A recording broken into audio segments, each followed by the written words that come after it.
Next chapter जे आपलं chapter number 8 आहे useful and harmful of micro organism. आपल्याला युजफुल आणि हार्मफुल म्हणजे फायदे आणि त्याचा लॉस कशाचा तर मायक्रो ऑर्गॅनिझमचा. क्लास 8 मध्ये आपल्याला चॅप्टर होते classification of living organism and micro organism. आठवत तुम्हाला? मग कोणी क्लासिफाय केलं लिव्हिंग ऑर्गॅनिझमला? Robert Whittaker's. रॉबर्ट विटेकर्स सायंटिस्टनी ऑर्गॅनिझमला क्लासिफाय केलं होतं. म्हणजे वर्ल्ड मधली अर्थ आहे, अर्थ वरती लिव्हिंग ऑर्गॅनिझम क्लासिफाय केले. मग टोटल किती ग्रुप झाले होते? 5 ग्रुप. किती ग्रुप पाडले होते? 5. ही ग्रुप कोणी पाडले? विटेकर्सनी. कोणी पाडले?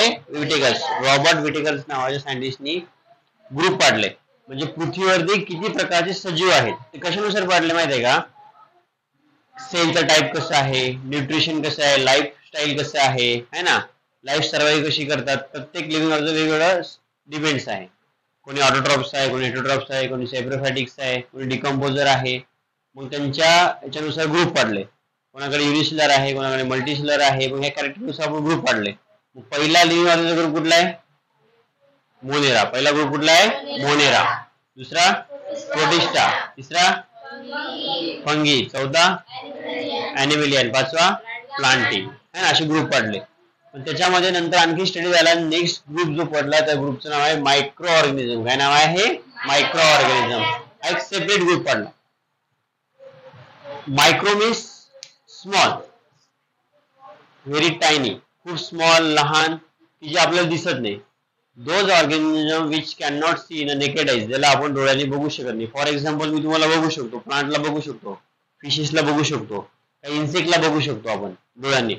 बट काही असे ऑर्गॅनिझम आहेत त्यांना आपण बघू शकत नाही. त्यांना बघण्यासाठी वापरतात मायक्रोस्कोप. काय वापरतात? मायक्रोस्कोप. मायक्रोस्कोप एक इन्स्ट्रुमेंट आहे, बघितलं असेल तुम्ही. आता खूप सारे चेंजेस झाले त्याच्यामध्ये, इलेक्ट्रॉनिक मायक्रोस्कोप वगैरे आले. त्या मायक्रोस्कोप मध्ये हे स्मॉल एकदम सूक्ष्म वस्तू बघू शकतो. हे ऑर्गॅनिझम आहे. ऑर्गॅनिझम म्हणजे सजीव आहे. त्यांची पण लाईफ चालते. ते पण एकाचे दोन होतात, फूड खातात. मग असे जे जीव आहेत, असे जे मायक्रोऑर्गॅनिझम आहे, याचा आपल्याला फायदा पण आहे आणि तोटा पण आहे. मग या चॅप्टर मध्ये आपल्याला सुरुवातीला हाफ मध्ये बघायचा आहे यूज, काय काय वापर होतो यांचा. नंतर बघायचा आहे हार्म. कोणाचा? मायक्रो ऑर्गॅनिझमचा. जसं आपण आता पहिल्या चॅप्टर मध्ये बघितलं प्लांट क्लासिफिकेशन, प्लांटचे क्लासिफिकेशन पाडले फक्त. मग what is the microorganism? Those organism which is can not see in a naked eyes, only see in a microscope. This organism is called as micro organism. असे organism ज्या ऑर्गॅनिझमला आपण साध्या डोळ्यांनी बघू शकत नाही, त्यांना बघण्यासाठी कशाचा वापर करतात? तर मायक्रोस्कोपचा. त्या सजीवांना, त्या ऑर्गॅनिझमला काय म्हणतात? Micro organism. काय म्हणतात? Micro organism. हे आपण 8th स्टँडर्ड मध्ये बघितलेलं आहे. समजलं?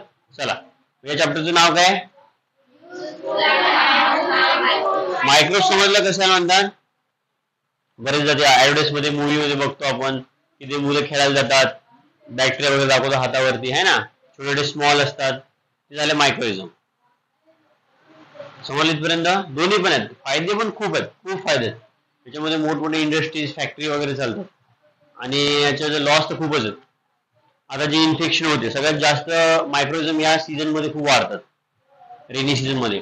कारण की त्यांना टेम्परेचर व्यवस्थित भेटते, लो टेम्परेचर राहते या टाइम मध्ये. नंतर वॉटर कंटेंट जास्त राहते ऍटमॉस्फिअर मध्ये, एअर मध्ये. फूड लवकर त्यांना भेटते, अन्न पदार्थ म्हणून लवकर खराब होतात पावसाळ्यामध्ये. आणि इन्फेक्शन पटकन होते. बघा, मॅक्झिमम पूर्ण रेनी सीझन मध्ये एकदा तरी स्टमक इन्फेक्शन होते, फिवर येते. हे कशामुळे? तर मायक्रोइझममुळे. सगळ्यात जास्त हॉस्पिटल वाल्यांची कमाई रेनी सीझन मध्ये, बिकॉज मायक्रोइझम ऍक्टिव्ह या सीझन मध्ये ऍक्टिव्ह होते. समर मध्ये खूप गरम असते, ती सर्वाइव्ह करत नाहीत बरेच. आणि विंटर मध्ये थंडी असते, तेव्हा सर्वाइव्ह करते. हे मॉडरेट टेम्परेचर, थंड पण नाही, गरम नाही. म्हणून मलेरिया, डेंग्यू, चिकनगुनिया हे खूप वाढतात या सीझन मध्ये. पाण्यापासून होणारे आजार, फूड पासून होणारे आजार, बघितलं ना म्हणजे डिसीजचे प्रकार, infection disease, non infection disease, हे सगळे मायक्रोइझमचे एक्झाम्पल आहे.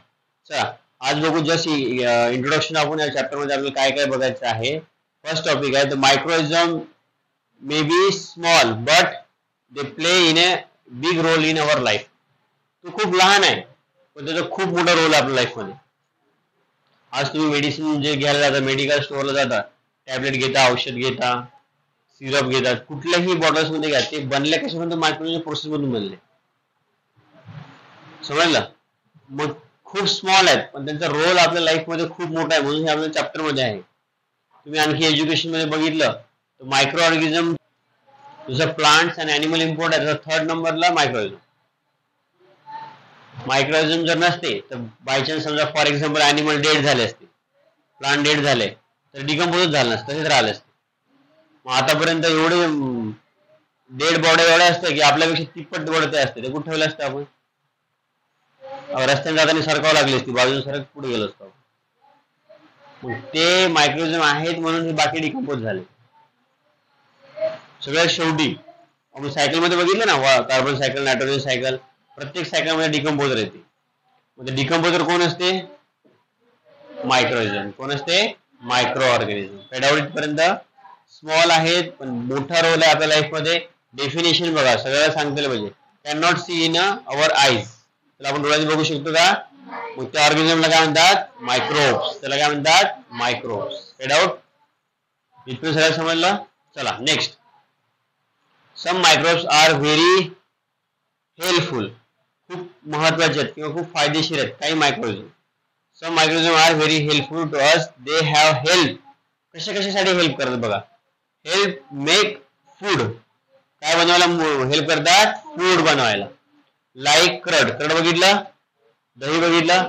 दही, पनीर, चीज वगैरे जे पण आपण फ्रीज करतो किंवा साठवून ठेवतो, पॅकिंग करतो, तर प्रत्येक फूड मध्ये प्रोसेसिंग होते मायक्रोबची. जे आपण क्रड, जे दही बनते ना, ते दही बनते विथ द हेल्प ऑफ मायक्रोऑर्गॅनिझम. म्हणून बरेचसे आजार बघा, दही वगैरे खाल्याने स्टमकचे आजार बरेच होतात किंवा पोटामधल्या बरेचसे घटक चांगले होतात, कारण युजफुल आहे. दह्यामधले असलेले बॅक्टेरिया, मायक्रोऑर्गॅनिझम चांगले आहे शरीरासाठी. समजलं? मग एक्झाम्पल आहे फूड मध्ये वापर करतात. पहिले बघू फायदा, नंतर बघू लॉस, प्लस आणि मायनस. एवढे मायक्रोऑर्गॅनिझम कामाचे आपलं. Help to the food. Example curd. Bread बघितली? जेवढे पण बेकरीमध्ये वस्तू बनतात हे जे खाली जातात आपल्याकडे, हे यूज करतात, म्हणजे मायक्रोऑर्गॅनिझम यूज करतात. तर मायक्रोऑर्गॅनिझमचा भाग आहे. इडली वगैरे जे आपण प्रोसेसिंग त्याला बनवून ठेवतात, त्याच्यामध्ये प्रोसेसिंग व्हायला वेळ लागते, नंतर ते बनवलं जातं.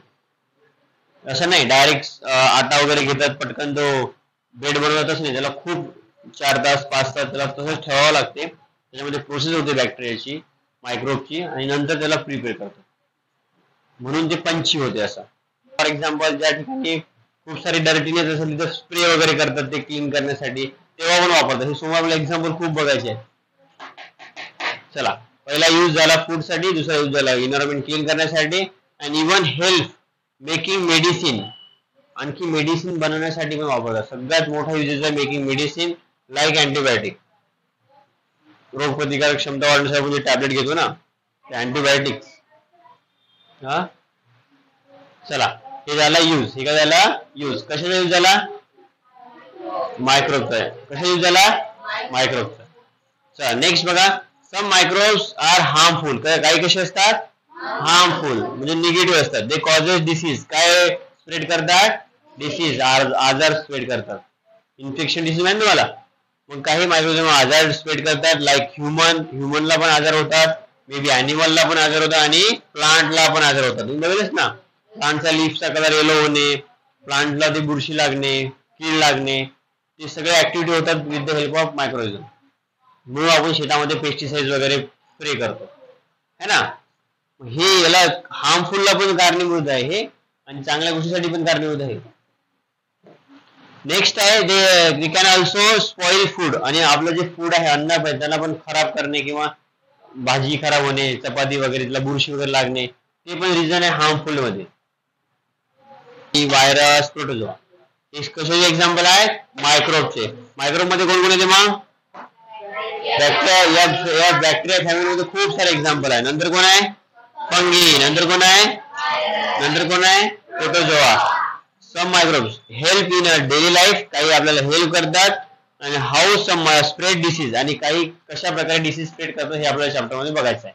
मग हाफ चॅप्टर आपला आहे युजफुल, हाफ चॅप्टर आहे आपला. आमच्या चॅनेलला नक्की सबस्क्राईब करा.